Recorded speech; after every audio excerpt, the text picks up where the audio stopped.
উল্টা খেদমতের জন্য চলে আসছো, আমার শাহাদাতের জন্য চলে আসছো। তার মানে তুমি সত্যিকারের নবী, তোমার নবুয়তের ভিতরে কোনো সন্দেহ নাই। ও মুহাম্মদ, আর দেরি নয়, তুমি এখনই আমাকে কালিমা পড়া মুসলমান বানিয়ে দাও। এমন অসংখ্য ঘটনা আছে, নবীর আখলাক দেখা কাফেররা মুসলমান হয়ে গেছে। একদিন তো আপনারা সময় দিলে আমি আরো সামনে বলবো, সময় দিবেন তো? একদিন তো এমন হয়েছে, এক ইহুদি, আল্লাহ রসুল তো যুদ্ধ করে আসছে, অসুস্থ মানুষ, অসুস্থ ক্লান্ত হয়ে গেছে আল্লাহ রসুল। তো আরবের বাবলা গাছ আছে কাঁটাযুক্ত, এই বাবলা গাছের নিচে শুয়েছে, ক্লান্ত মানুষ, ক্লান্ত তো তলোয়ারটা এইভাবে ঘাসে ঝুলায় রাখছে। এক রসুল ঘুমাচ্ছেন, এইদিকে এক ইহুদি যুবক সুযোগ পায় বলে আজকে মুহাম্মদকে হত্যা করার সময়, দৌড় দিয়ে চলে আসে তলোয়ারটা হাতে নিয়ে আল্লাহ রসুলকে ঘুম থেকে জাগ্রত করে বলে মাইয়াম নাও তো মিন্নি, মুহাম্মদ তোমাকে আজকে আমার হাত থেকে কে রক্ষা করবে তুমি বলো। রসুল তো আল্লাহর প্রতি বিশ্বাস আছে, আমার নবীকে রক্ষা করবে কে? জোরে বলে। আল্লাহ রসুল আল্লাহ শব্দ 3 বার উচ্চারণ করেছে, কলা আল্লাহ আল্লাহ আল্লাহ সালাসামার রব 3 বার উচ্চারণ করেছে। তা আল্লাহ শব্দ রসুলের জবান থেকে বের হয়েছে, এটার পাওয়ার আছে না? কথা কয় না, পাওয়ার আছে না? আল্লাহ শব্দ উচ্চারণ করার সঙ্গে সঙ্গে ওই যুবকের ভিতরে, ইহুদির ভিতরে কম্পন সৃষ্টি হয়ে গেছে, ভূমিকম্প শুরু হয়ে গেছে, পুরা শরীর থরথর করে কাঁপতে কাঁপতে ওই ইহুদির হাত থেকে তলোয়ারটা নিচে পড়ে গেছে। এবার আল্লাহ রাসূল টপ করে হাত থেকে এভাবে তলোয়ারটা উঠে নিয়ে বলে মাইয়াম নাওকা বিন্নি, এবার তুমি বলো তোমাকে আমার হাত থেকে কে রক্ষা করবে? ইহুদি তো আল্লাহর প্রতি বিশ্বাস নাই, সে বলে মুহাম্মদ তুমি রক্ষা করবা। আল্লাহ রাসূল বলে যা মাফ করে দিলাম। যুবক বলে হাই মুহাম্মদ, আমি তোমাকে হত্যা করার সুযোগ পাইনি, তুমি ভয়ে হত্যা করতে পারি না, আর তুমি সুযোগ পাই আমাকে হত্যা করলে না, তার মানে তুমি সত্যিকারের নবী, তোমার আখলাক এত সুন্দর। মুহাম্মদ আর দেরি নয়, ভুল করেছি, আমাকে কালিমা পড়া মুসলমান বানিয়ে দেয়।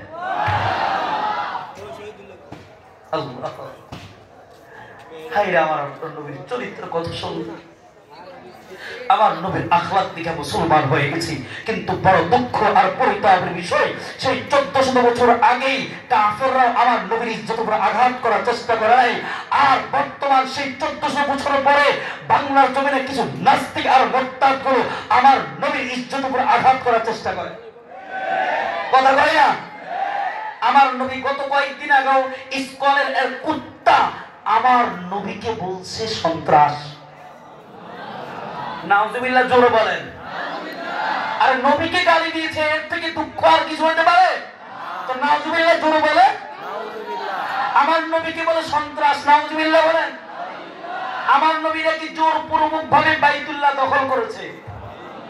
আমার নবীকে বলে নারী লোভী, আমার নবীকে বলে নারী লোভী, আমার নবীকে বলে দুনিয়া লোভী।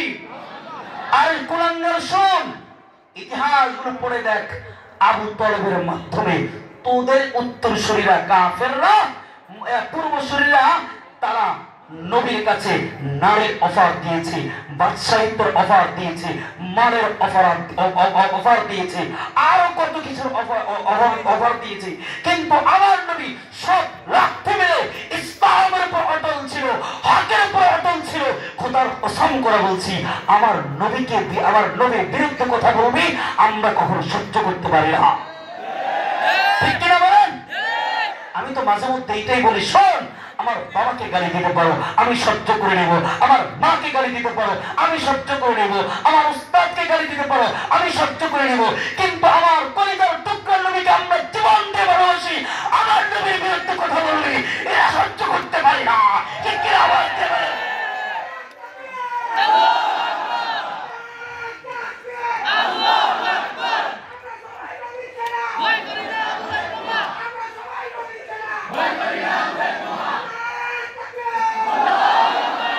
মুসলমান, এখন তো আমাদের ঘুমানোর সময় নেই।